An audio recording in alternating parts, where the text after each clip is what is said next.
that always makes me smile when I hear the applause. Doesn't that make you smile? Yes. Yes. Take a bow, take a bow. Yes, take a bow, take a bow. Good afternoon, everyone, and welcome to the Dr. Laurie Davis Show. We're doing a show today, 45 minutes we are. Streaming live right now on my Facebook page, Laurie Davis. Also, check us out on YouTube, Laurie Davis Show Host. And when you go into YouTube, please subscribe to our channel because that helps the algorithms and the popularity and the ratings and everything. So, and you can also leave comments. And if you're watching today and you have a comment, write it up and we can post it here while we're talking. So, good morning to you, Virginia. Are you shoveling? Well, what a way to start a show, Dr. Laurie. I know, I'm sorry. I am trying my best not to shovel. I'm hoping that the sun will come out and melt it all. That's wow. It's still snowing here, day 2. Ron's outside doing the driveway because I have to go get some groceries this afternoon. So, well, just be safe. wow, Just be safe. right? I know. Just be safe. It's crazy weather. Right, Yeah. right. Mother Nature Well, letting us today, know she's got control. exactly. So today we're going to talk about one of my favorite words, and I've been familiar with this word for many years. It's called a paradigm shift. And what does that mean exactly? Well, an individual can have a paradigm shift. A family can have a paradigm shift. A community can have a paradigm shift. So what does it mean? Well, you and I have had discussions about this, very good discussions about if you do the same old thing to solve a problem over and over again, expecting new results, that's called insanity, right? Yeah. So let's say if I have a bad habit and I want to break it and I just keep doing the same old thing and try to break the habit, well, that's not going to amount to much. So to create a paradigm shift in myself, I have to create a new way of thinking about something or doing something. Yes. So how would this work in a family? Hmm. Well, you have a family, so you can give us a, maybe an example of a paradigm shift that you saw bringing up your son or, in your relationship. So how would a family experience a paradigm shift? In my family, my immediate family, just me, I think, no, not I think, I know when I quit drinking, that created a big shift in the way we communicated, the way we reacted, or not reacted, interacted with each other. So that for us was our biggest shift, just having those open conversations, being aware of where I was coming from and what I wanted to accomplish by maintaining my sobriety. So we, just the way even the way my son would look at me was different. Oh, And wow. it did. It took him a while to trust me again. And that was a big thing, right? To trust that I was going to keep my word and remain sober. And now it's not, he doesn't even think about it, right? We can sit and have a conversation and it is. And I mean, just being open with him and saying, hey, just be mindful. If you want to have a few drinks, just be mindful that, and yeah. So it's just that open conversation, being real, Oh, yeah. Yeah. Mm-hmm. Yes. That Well, was that was one of the, things. yeah, that was a huge, what we would call a paradigm shift. Mm-hmm. And I believe you told me even one time, even your husband, to support you, decided not to have drinks at that time, Yeah, he right? still does. And there's a paradigm shift right there, right? Yeah. So paradigm shifts come in many packages. They can Mm-hmm. come as an individual. We make a big change because whatever it was we were doing wasn't working for us or supporting us. And so we have the power to do that. Now let's talk about communities. I know there are communities who need to have some paradigm shifts. So a few statistics around that. In order to create a paradigm shift in a community, all you need is 15% of the population. We mentioned this on our reel yesterday. So let's say there's 1,000 people in your town or in your village or in your community.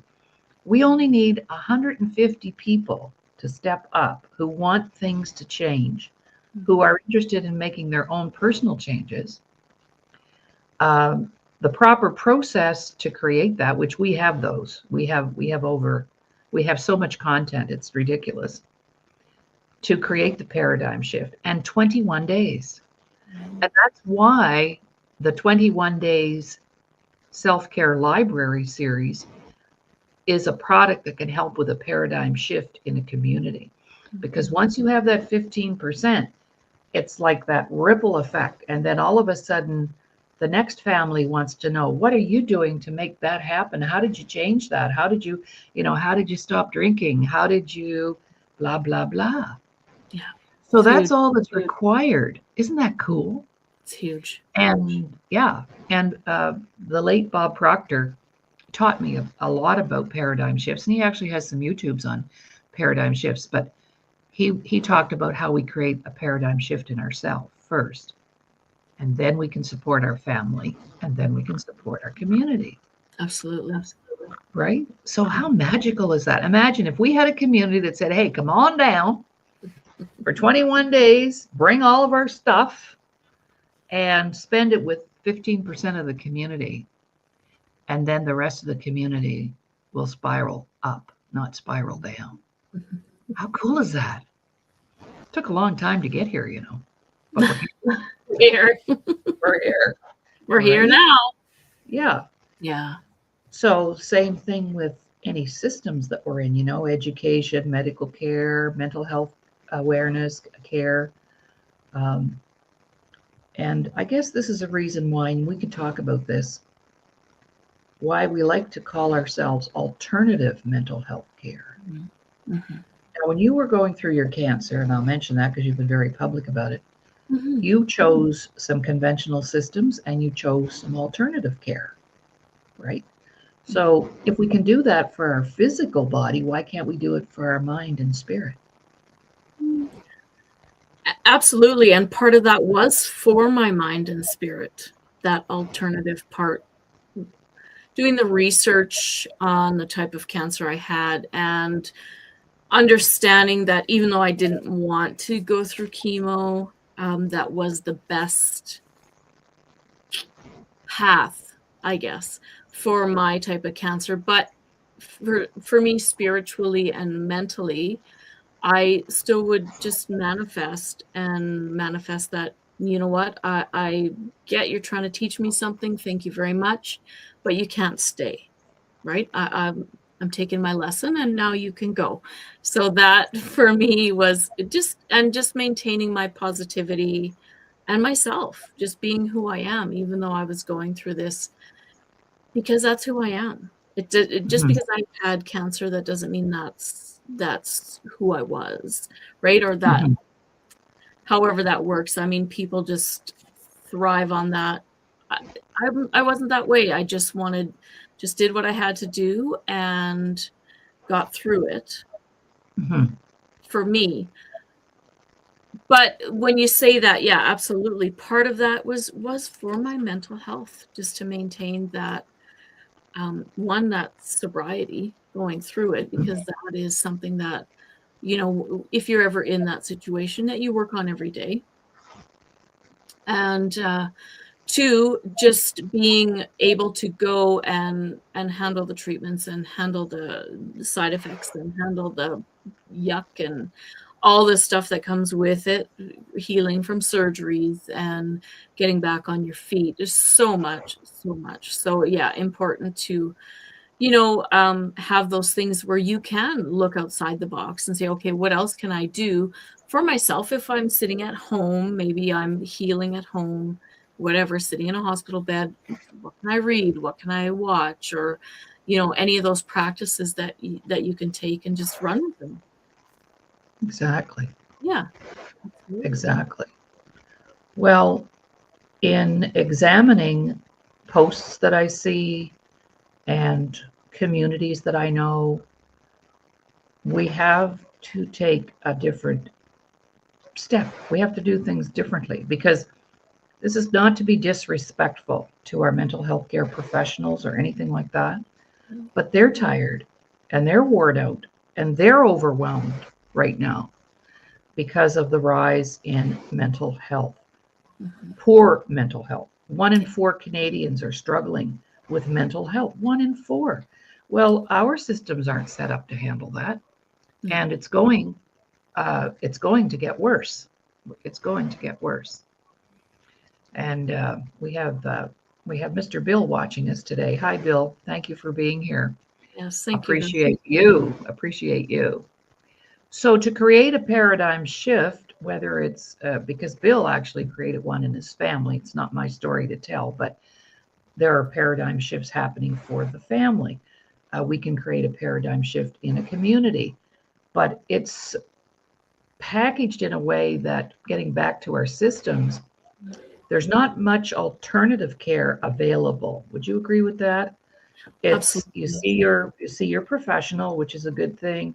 You might be prescribed a medication that may or may not be a good thing. But at the end of the day, what's the long-term outcome? And of course, we'll be talking about that on the weekend at our event, because our event's all about, we don't use the words suicide prevention. We use the words showing people how to stay alive. Well, see, that in itself is a paradigm shift. Yes. Just changing the way that people look at that, and hoping that they will grab something that they can implement and access. So yeah, we're excited. So I'm going to pop up our beautiful flyer that you created for us. You're so creative, and we just appreciate you so very much, Virginia. So we called our flyer 21 Days, and these are actually all the book covers of the journals. These are working journals. They're about 200 pages each, and we have everything. We've got something there for everybody. If you've got children in your care, if you need to get a balanced lifestyle, if you'd like to improve your couple relationship, leadership, entrepreneurship, and you and I are working on one together, healthy, empowering addiction recovery. Would you like to speak about that? What sets that apart from your traditional systems of healing from an addiction? Let's talk about that. And again, not putting any systems down. Everybody has what works for them. I know for me and for my my father tried AA a couple times. He just didn't have that empowerment piece behind it, that self-worth piece behind it, that healing, those past traumas, to be able to be successful in his sobriety. For me, everybody, they talk about hitting rock bottom or whatever your final, thing was that made you decide, okay, this is it. I broke some promises that I had made to myself, and I thought, you can't keep doing this. This is ridiculous. This is done. So I just quit. I knew I had to for my family. I knew I had to for my own self. And then I met you and realized, wow, now I understand, one, why I did what I did, but two, having those tools, that empowerment part, that self-worth part behind that recovery is so big. Because if we go somewhere, we get sober, but if we're going right back into that same situation that we've been in every day without any tools there to help us succeed, with those same problems, with those same issues, with the same things that are going on inside here, without the tools to say, hey, I can get through this, I know I can, it won't work. It won't work. And I seen that so much, and it broke my heart with my dad's situation, because he tried. He just didn't have those right tools that he needed to succeed. And that's why we say, when we're not putting down any other systems that are out there, I just know what didn't work. So for when we think about healthy, empowering addictions recovery, we are using what works, what we know works. And we are not the only ones who have been successful in recovery by using what we have. So that's right. It's not just me saying, oh, this would work for me. It's going to work for everyone. But when we understand why we do what we do, when we understand why we pick up that bottle or pick up those pills or pick up whatever that addiction is, maybe we gamble, maybe we're whatever that addiction is, when we can realize those traumas that we've been through are the reason behind it. It is. When we can heal those and work through those and understand, wow, now I understand why I did what I did. Now I understand how I can change that and move forward. So that is, it's empowering. And we want everyone, doesn't matter what type of addiction you have, to be empowered, to be able to heal yourself and continue to go forward. Yeah. And how empowering is that you can do that on your own. And the way that the books have been set up, it's like the book is your therapist, is your counselor, is your addictions counselor. And the book will be full of activities. And Virginia has taken some training in art therapy. It's just going to be an amazing publication. And my vision is that every detox center in the country has it as part of the protocol, so that while you're getting sober or you're getting cleaned up, you have a toolkit that you can be learning from at the same time. Like all of our stuff should be in the systems. So this is another thing, because this component, the self-worth component, is the piece that's missing in most recovery training workshops, whatever you want to call it. Yeah. Right? Yeah. So a paradigm shift comes when you attack a problem that's ongoing and you refuse to do the same old thing over and over and over. And this came up yesterday, and we didn't have a chance to talk about it, but we will. I asked you about this yesterday, and then we moved on to something else, but we're going to talk about the bus. So, if there's a crisis in a community, they bring in the mental health care buses and mobile units, and they haul in some trailers, and they have some help for 3 or 4 weeks, and then it's gone and we're done. Now, we talked about, wouldn't it be cool if we had a self-worth bus and we could go in and support those other buses that are in there with a component that we have. And I have live experience with this, because in 1998, I went into a reservation on the East Coast, Elsie Pugtug. They're on my Facebook page. If you ever see that, Elsie Pugtug School, they put up some great stuff. And in there were, it was crises. But here was me riding into town. I rode into town. And on one side of me are the people that are crashing and burning and dying. And on the other side are all the mental health care professionals who can't seem to make an indent because of whatever reason. The lack of trust. You have to trust who you're talking to. And they're using their conventional systems that they studied in university. So when I came riding into town, I was like the middle of the road kind of person. So here we were delivering our workshops, and the community was very excited about it, stepping into the workshops. It was something to do. It was a place to go. And then all of a sudden, I'm getting calls from the mental health people saying, wow, I just had the best session with little Mary Jones. And it's because of her ability right now to communicate more effectively so that I can do my job as a professional counselor. I said, exactly. That's called collaboration, not competition. Yeah.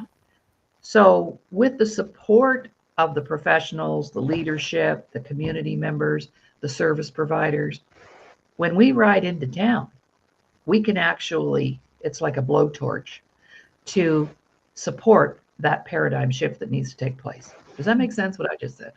Absolutely. Mm-hmm. Yeah. There's a big piece missing. And that's why things aren't working out. Mm-hmm. And the statistics are through the roof, we know, for suicides. Well, we're still doing and treating that situation the same way we did 50 years ago. My husband tried to kill himself twice in 1 week, 42 years ago. And what did they want to do? Put him in an institution and give him some pills. He didn't make it.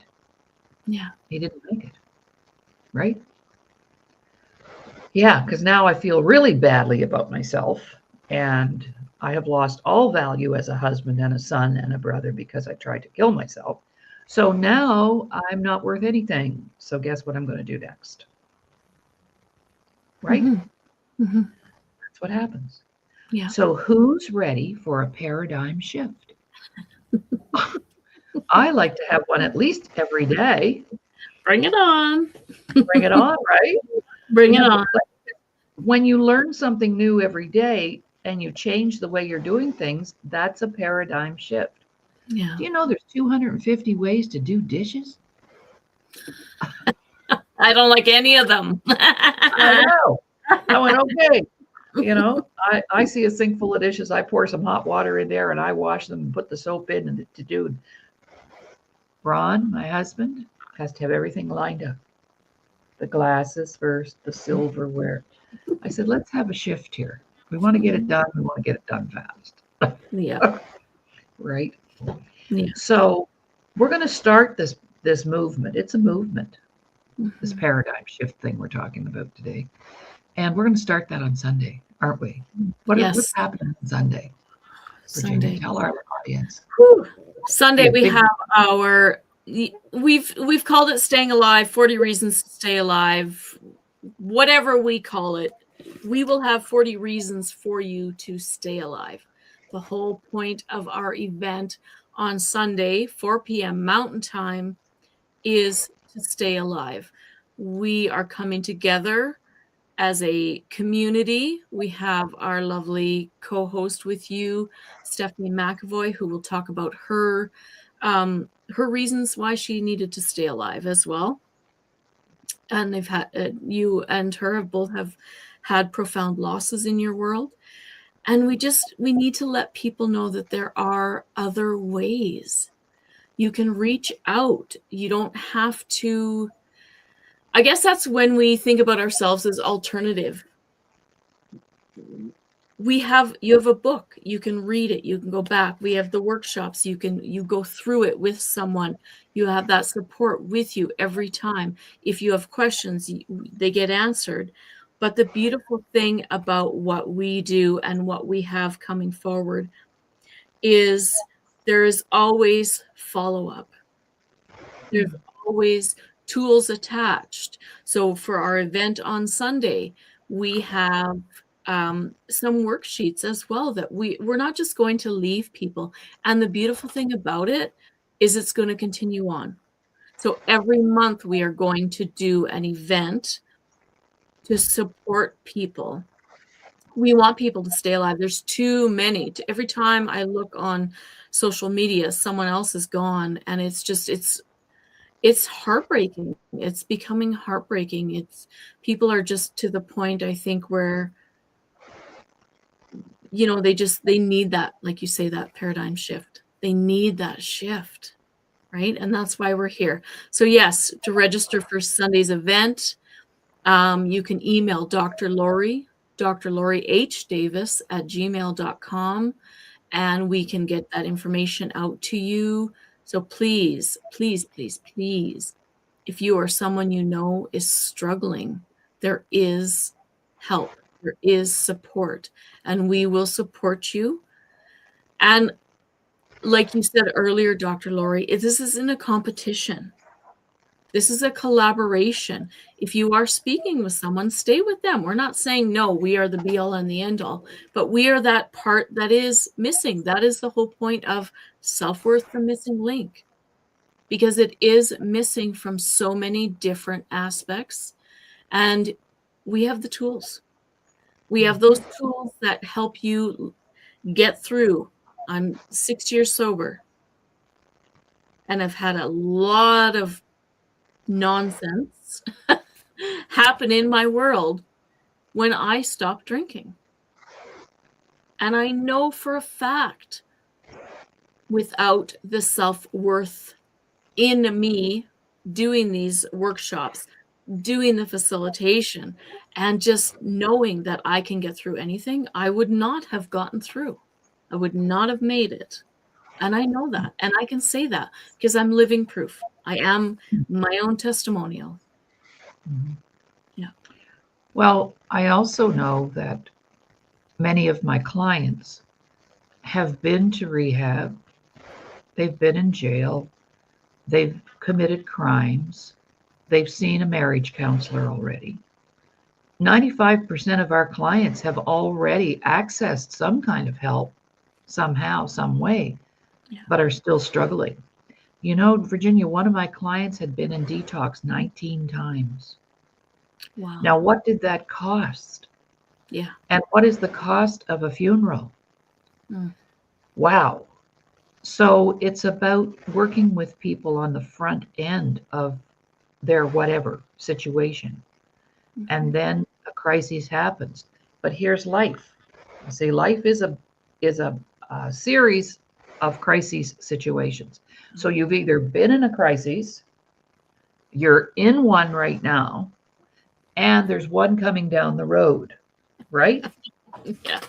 So rather than try to tell people that they have to go to anger management and manage their anger, the business we're in is to show people how to manage the trauma, the things that have happened to you.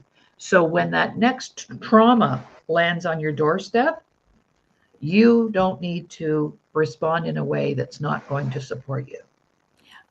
And nobody ever sat me down or you down and said, oh, by the way, when the you know what hits the fan, here's how you still love yourself. Here's how you manage it. Yeah. Did anybody ever do that for us? No. So our workbooks that we put up there, there's 12 of them. They'll be all out by the end of the year. I'm working on all of them at the same time. And they are your self-care library. And when you have something going down, you'll be able to go into your specific book on that specific topic, like healthy, empowering addictions recovery, and you're having a moment of weakness, you have a resource right there that belongs to you. Nobody can touch it. It's your stuff. And when you're working in the workbooks, you're not arguing with anybody. You don't have to deal with anybody but yourself Yeah. and the people that are speaking to you in the workbook.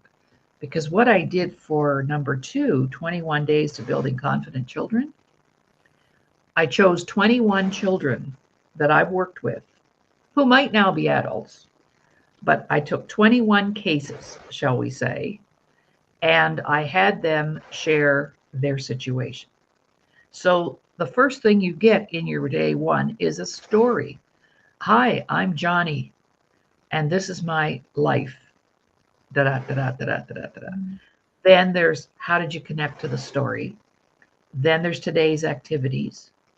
And it's like, okay, it's a process. Mm-hmm.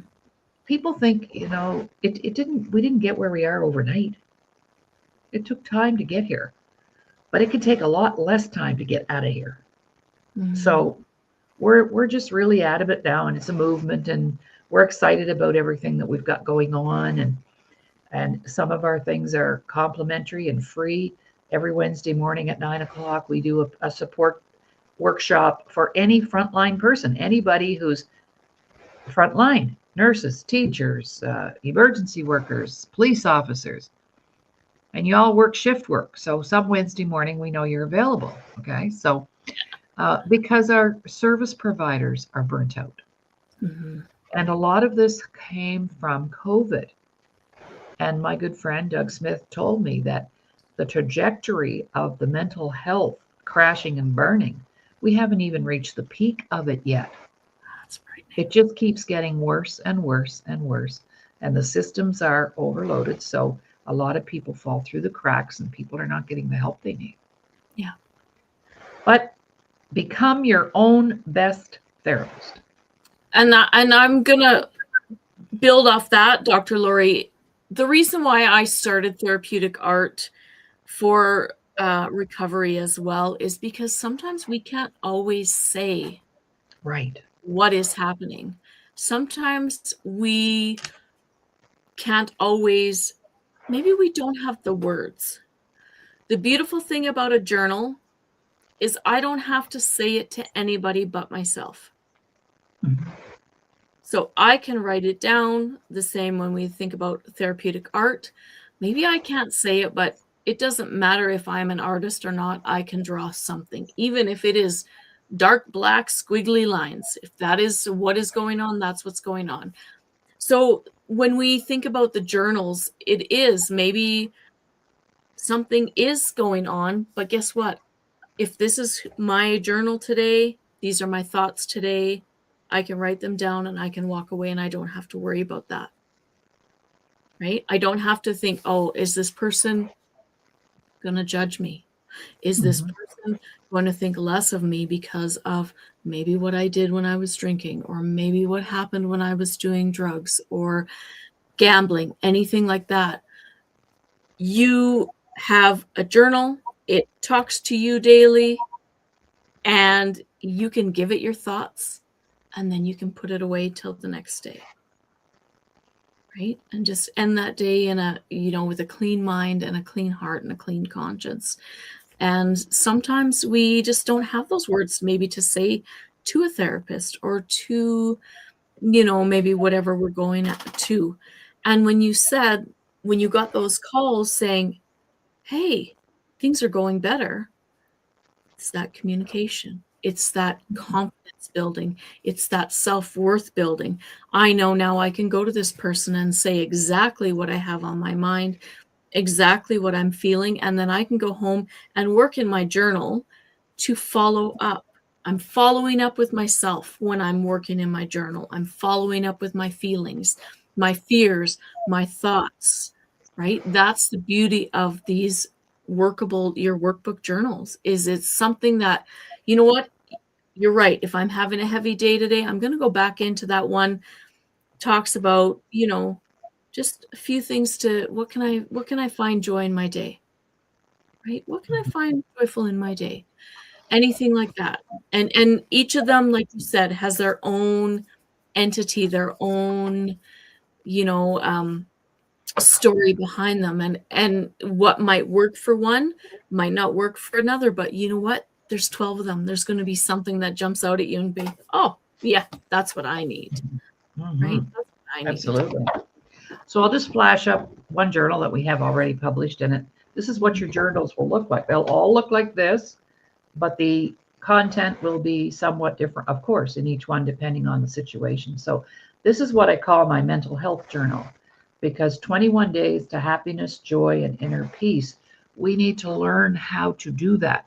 You see, everything starts here. We become what we think. Our thoughts become words. Our words become action. So we need to retrain this thing so it's not feeding us poisonous thoughts, poisonous ideas, ideas that don't even support us, because most of those things are bold-faced lies. And we tell ourselves a lot of lies, right? Yes. So yes, and this is my own personal journal that I use for Laurie, and I'm in there every day, and I grab something and I read it, and it reminds me, oh yeah, I need to pay more attention to what I'm eating, or more attention to what I'm not getting my walks in, or making my lists, creating my lists, being able to forgive myself, and slowing down, getting healthier. And it talks to you. Happiness talks to you, joy talks to you, and inner peace talks to you. And they tell you, you're not going to find us out there in a new car, a renovated kitchen, another baby. No, because we've been taught to go outside of ourselves to look for and chase that elusive butterfly called happiness. But happiness is inside. Mhm. And when we shift from that thought process that it must be something on my outside to make me happy, and we make that paradigm shift to the inside and go, oh, it's already in there, but it was covered up with all this trauma and cobwebs and dirt and poop and everything.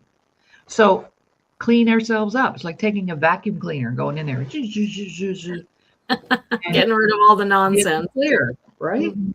Mhm. And talking about trauma over and over and over again doesn't help us to manage it, No. because it if we keep looking behind us and what happened in the past, we don't have a future because all of our energy is tied up back there, Mhm. when we need to be looking forward and tying our energy up in new ways of doing things. What's a new way of getting those 8 glasses of water in every day? What's a new way of being able to speak to my children in the way that I need to speak to them? Mhm. So we've started something and we're going to finish it for sure.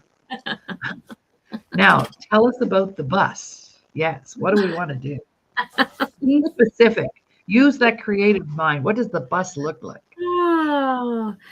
Well, it definitely is a luxury bus. We need Yes. some place to, sit and, what do they call that? Talk about our day. Right. It needs to be, it needs to hold all of the workbooks for one. So we need some space in there. We need some storage space for workbooks, for all that fun stuff that we do. It's gotta look nice. The corporate colors are teal, one of my favorite colors anyway. So it's got to have some teal on there somewhere. What else? A couple seats in the front so we can drive wherever we need to go. Mhm. It needs to show up. That's right. We need self-worth on the side, and yeah, we're going to manifest a bus. Yeah, we are. We are definitely going to manifest a bus. Manifest a bus. And then you can just call us up and say, when could you come to our community? Mhm. Well, there's going to be a lineup. So if you want us to come to your community, you better call now and book your time. Yeah. Because once the word gets out that, wow, 21 days and 15% of the population, and now, whew, all of a sudden, nobody wants to be around us. So that might, some people in the community are doing bad things to hurt us, might probably leave. So it's, we have the power to do that, and not we, you, and I mean the people. Yeah. The people. Grassroots people. You don't have to be a leader in a leadership position, but surely with the support of the leadership, that'd be amazing in any community. And who really means what they say when they put a post up, we're losing so many kids to suicide and there's no help. Yeah, there is. So we have to access the help, and we're here. Yeah. And we've been doing this for a mighty long time, and we know what we're talking about. And as you said earlier, it's not to compete, it's to collaborate and support everybody who has an interest or is concerned about our youth and our families and our communities and our knowledge keepers, our elders. I have a situation where an elder that I know is in a very expensive facility and she's pretty much starving to death. So, this is not right. This is not right at all. At all. So, yeah. So, you know what? Our time is up almost. Can you believe that? Can you believe that? We've got about 3 or 4 minutes left. So, I want to thank you, Virginia, for coming in all the time and supporting who we are and what we do, because you are our poster girl and you do make us very proud. And every time you talk about what happened to you after you quit drinking, well, that would be enough to drive anybody back to drink. Or if they never drank, it would be enough to drive them to drink. Yeah. Because that's sometimes all we know what to do. We don't know what else to do because that's what we were taught, or that's what happened in our families or whatever, right? That's how we dealt with problems. That's right. How we That's dealt with right. problems. There are so many other ways, and it's just, we use the word empowerment because it's so important. What we do empowers people to take their power back, to take that power back and realize, I don't have to have a drink to deal with this situation. I don't have to do drugs to deal with this situation. I have all the tools I need, whether it is a journal, whether it is a workshop that I've taken. I have all the tools I need. And the self-worth community is another tool. That's right.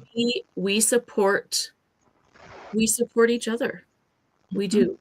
We're a community. It is a community. And we come together, and if anyone has any questions, concerns, thoughts, we use that beautiful collective wisdom of our community, and we figure something out. We are a tool as well. Our community Right. is a tool. Yeah. So it's Well, and just to give you an example, good friends of mine have a little grandson, and he was a bit speech delayed. And the granddad said to me, "Do you know anybody, Dr. Laurie, that could work with him?" I said, "Yeah, one of our community members is a retired speech therapist, pathologist, and they work online. She's working with that little boy right now. She's down south in the States, and my little guy's here in Alberta, and that's the kind of community we have." And then we have Dr. Ramin Modiri. He has every financial designation you can earn in the United States of America, and if you've got a money question, here's the guy. So we have some incredible people who came here to do their own personal work because they found themselves in a crisis. And crisis has no boundaries. It doesn't matter if you're wealthy or you're educated or you're this color or that color. Crisis is going to find all of us, and not one person's going to get out of this without it. Absolutely. Some people call it crisis trauma. What you can call it whatever you like, but it's call it whatever you want. Bad times. It's bad times. Bad times. Right? The poop. Yeah. Bad times have been had by all, right? Yeah. Yes. So we're going to have fun on Sunday, right? We're going to have some fun. We're going to have some really cool people are coming in to tell their story. Yes. Anybody who's ever been touched by suicide or has tried to take your own life and maybe you survived that. We have people coming in who are passionate about working in the field. So, and we will have a working journal on that too. We've got 21 days to staying alive, which is really 21 days to suicide prevention. So we've got it covered. And that comes from having worked for the last 35 years in community with people from all walks of life, as far as Taiwan in Asia to Norway in Europe. I mean, we've worked everywhere. So, ladies and gentlemen, Sunday, there's the information if you want to come. We did put today as the deadline for registering, but we're very kind, and you can register right up until noon on Sunday. And once you register, it's $20 to register. Cost of a couple of coffees or a pack of smokes or something, but $20. And then you'll get a link and the worksheets, and you can bring as many youth on your ticket as you'd like for no charge. So if you have a youth in your family and you want them to come in on the call with you, please invite. Cool. Also, too, we'd love it if you'd share this broadcast today. We're streaming live on Facebook and YouTube. So just go into Facebook and share. Virginia, get out the shovels, because we're not only going to be shoveling snow, my girl. No more snow. No, we're going to be shoveling some other, but in the movement, we're going to be shoveling some other stuff. It's got to go. Got to go. It's gotta go. All that crap has got to go. Yeah. All right. We will talk later. And thank you very much, everybody, for listening today. We've got some viewers all through the show today. Yay. Live viewers. And thank you for that. Okay. Bye for now.